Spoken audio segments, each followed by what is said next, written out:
Hello बच्चों, आज हम वर्क एंड एनर्जी के चैप्टर में एक इम्पॉर्टेंट कंसेप्ट डिस्कस करेंगे और वो है पावर। क्या है पावर? नाउ जनरली हम जो डे टू डे लैंग्वेज में समझते हैं power is a force. That means हम कहते हैं कि साहब कोई आदमी अगर पावरफुल है that means he is very forceful. But the first misconception जो मैं रिमूव करना चाहता हूँ, power is not a force. Because अगर वो फोर्स होता तो मैं इसको फोर्स ही कहता, पावर क्यों कहता है। And also power is not a work, power is just a concept like work. आपको याद होगा वर्क को हमने कैसे डिफाइन किया था। जब हम किसी प्रॉब्लम को सॉल्व करते थे तो हमारा एक अप्रोच तो था based on force and the Newton's law. एक तो हमारा अप्रोच था, इस बेसिस पे हम प्रॉब्लम सॉल्व करते थे। और आपने देखा होगा कि कई दफ़े जब फोर्स कॉम्प्लिकेटेड हो जाती थी तो इस अप्रोच में हमें कई दफ़े प्रॉब्लम को सॉल्व करने में डिफ़िकल्टी होती थी। क्यों? क्योंकि फोर्स इज अ वेक्टर और वेक्टर में एडिशन मल्टीप्लिकेशन थोड़ा डिफिकल्ट था। तो हमने दूसरी क्या अप्रोच लगाई थी, that was based on the energy. This was based on energy. Energy में क्या था? That is conservation of energy, law of conservation of energy. तो उसके बेसिस में हमने देखा कई दफ़े प्रॉब्लम जो सॉल्व करना आसान हो जाता था। क्यों? क्योंकि energy is a scalar quantity और उसको एडिशन सब्ट्रैक्शन मल्टीप्लिकेशन बहुत आसान था। और हमने इन दोनों को जोड़ा था थ्रू द वर्क। कैसे जोड़ा था हमने जो स्पीड को हमने फोर्स से जोड़ा था थ्रू वर्क। यानी work done by the force को हमने स्पीड के साथ में लिंक करके हमने क्या डिफाइन की थी, that is the work energy theorem. तो work was a concept. Okay, आपने देखा होगा इसकी डेफिनेशन फिजिक्स में डिफरेंट थी जो हम डे टू डे में समझते हैं। सो सिमिलरली यहाँ पे क्या ज़रूरत आ गई इसकी पावर को एज ए कंसेप्ट लेने की और इसको एक्सप्लेन करने के लिए। Suppose if I keep a competition, मान लिए suppose there is a chair और मैं पार्टिसिपेंट नंबर 1 को अगर मैं ये कहूँ कि आपको इस चेयर पे 10 न्यूटन फोर्स लगाना है, और आपको इस चेयर को 10 न्यूटन फोर्स के साथ में आपको 10 मीटर मूव करना है। So this is the 10 metre. So there is a new location of the chair. Okay, so that is how much is the work done by the participant 1. Work done will be equal to force 10 Newton multiplied by the displacement and multiplied by the cosine of the angle 1, that means 100 joule. This is the work done by the participant 1. Now I call the second participant and I again ask him कि आप इस chair को you will apply a 10, move this to a 10 meter.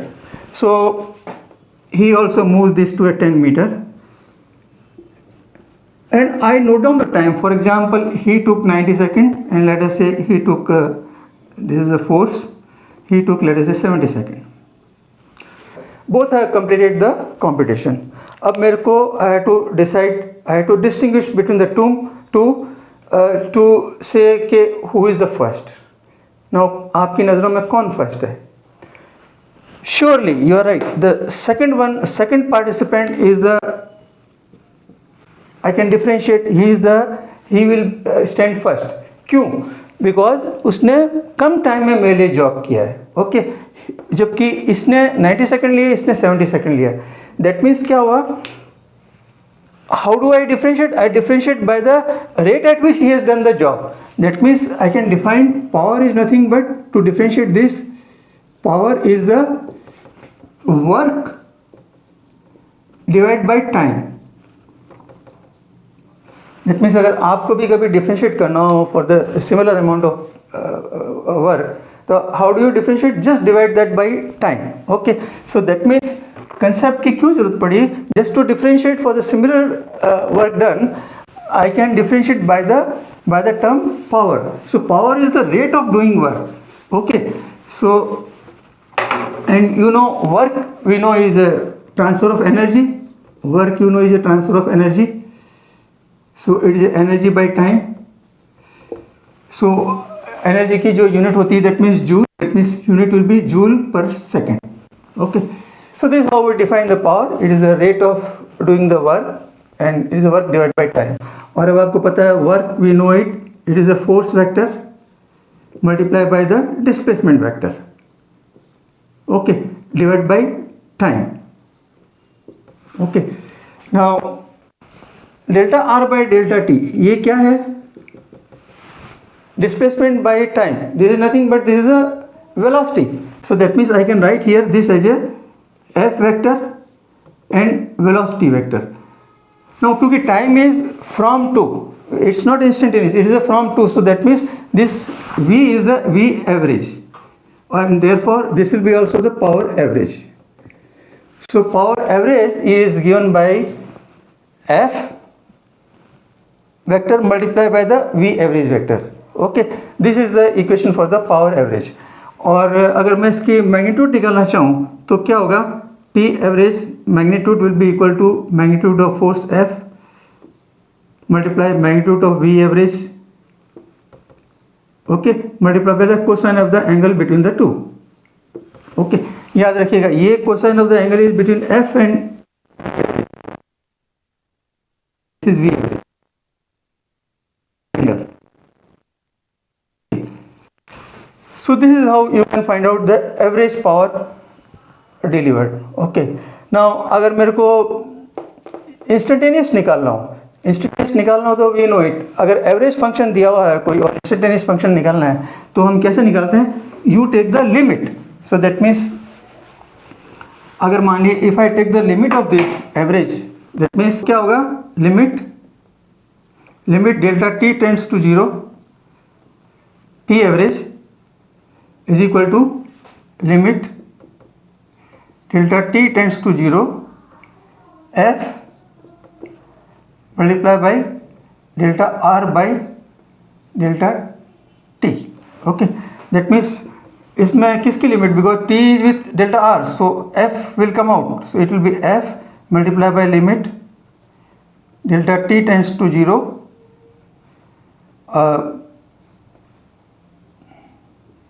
Delta R by delta T. Okay, और this is nothing, this limit is nothing but this is the v instantaneous, that is f and v instantaneous. This is your p instantaneous. This is nothing but this is the p instantaneous. So p instantaneous is the force vector multiplied by the instantaneous velocity. Okay, और अगर मुझे magnitude निकालना तो क्या आएगा? It will the f magnitude multiplied by the v instantaneous magnitude multiply cos of the angle between the f and the v instantaneous. So this will be the p instantaneous magnitude. This is the magnitude.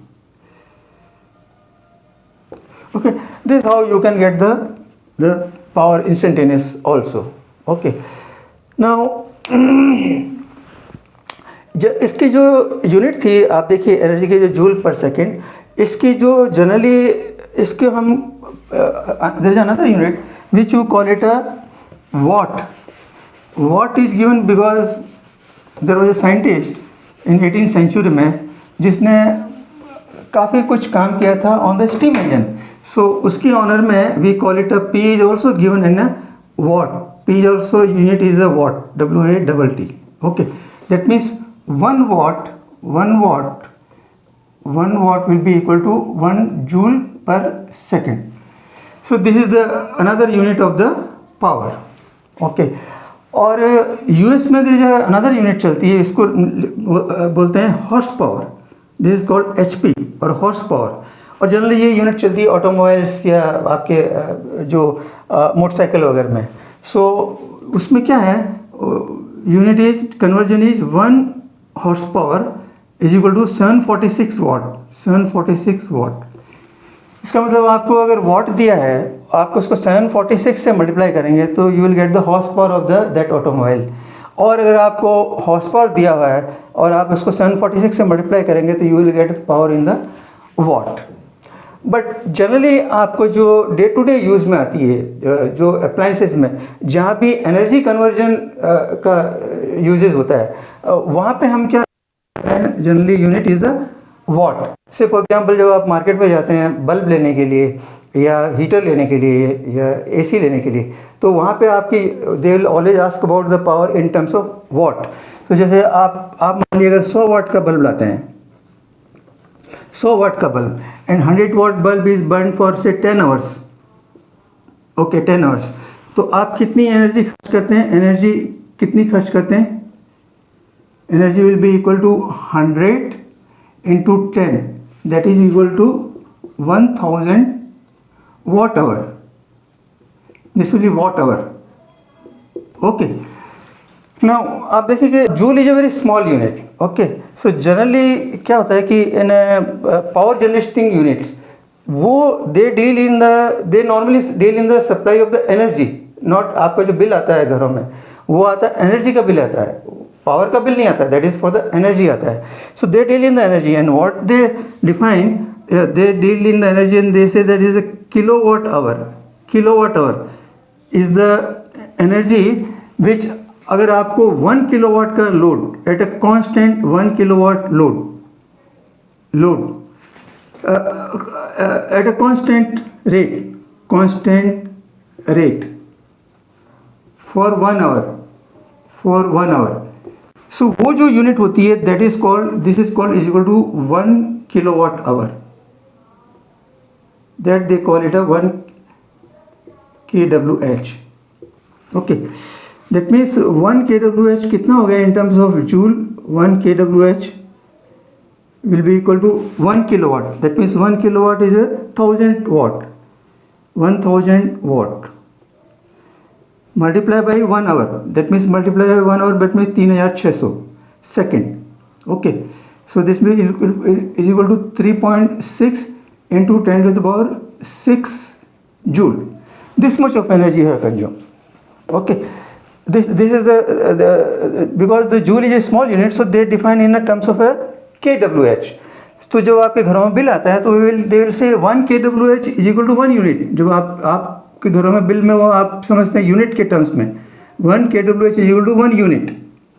So जब आपके घर में आती है कि आपने 200 unit खर्च की, that means आपने 200 किलोवाट आवर आपने एनर्जी ख़त्म की है, ओके, या कंज्यूम की है. Okay, so this is how they define in the power generating units, they deal in the kWh. ध्यान रखिएगा, energy is not same as that of power. आपका जो बिल आता है mainly it is build on the basis of the energy. Okay, so ध्यान रखिएगा आपको कि जब ये यूनिट आता है तो इसका मीनिंग क्या है.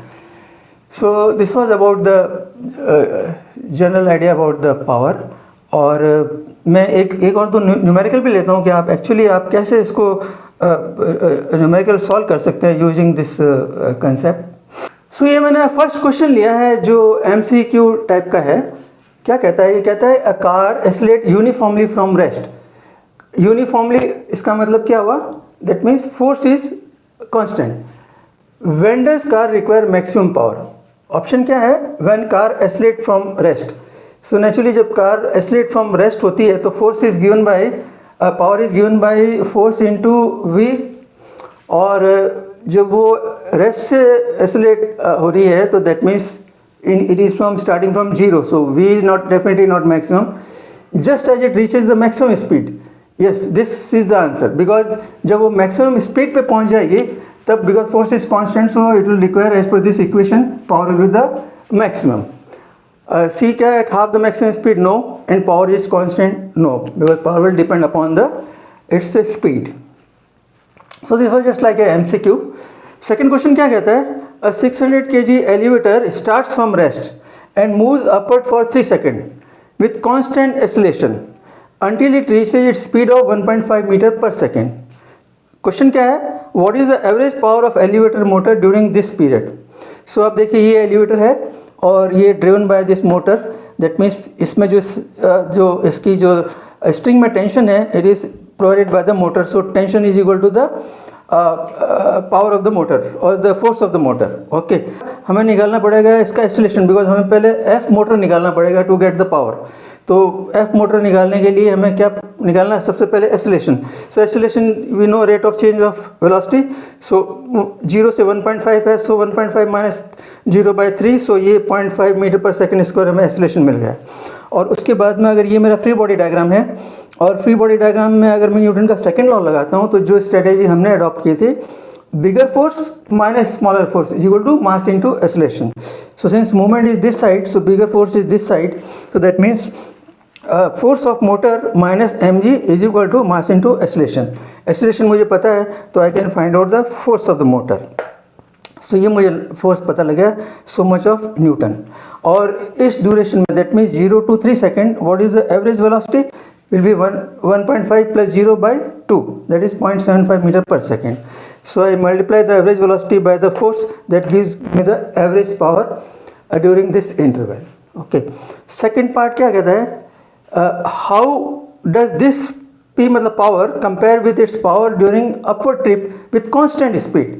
Now speed is constant, that means acceleration is not there. Okay, that means that is very simple. That means F is equal to mg, so F motor is equal to mg, or V, because it is a constant speed, so it is a instantaneous power. So instantaneous power at that time will be the force into V instantaneous, which is equal to this much. कभी कभी आपको question में वो variable की rate of change भी दे देते हैं, और उसमें हम कैसे इंटीग्रेशन को यूज़ करके वेरिएबल निकाल सकते हैं, वो समझाने के लिए मैंने एक और एग्जांपल लिया है. A car of mass m accelerate from rest. Okay, accelerate from rest. That means वो velocity change हो रही है. If the engine supplies constant power, find the velocity at time t. तो हम क्या जानते हैं, हम जानते हैं कि power is equal to force into velocity, और इसमें power is a constant. So that means force पहले हमें निकालना पड़ेगा. The force is the given by mass into acceleration, और acceleration के लिए उसने दे रखा है there is a dv by dt, आप रख सकते हैं.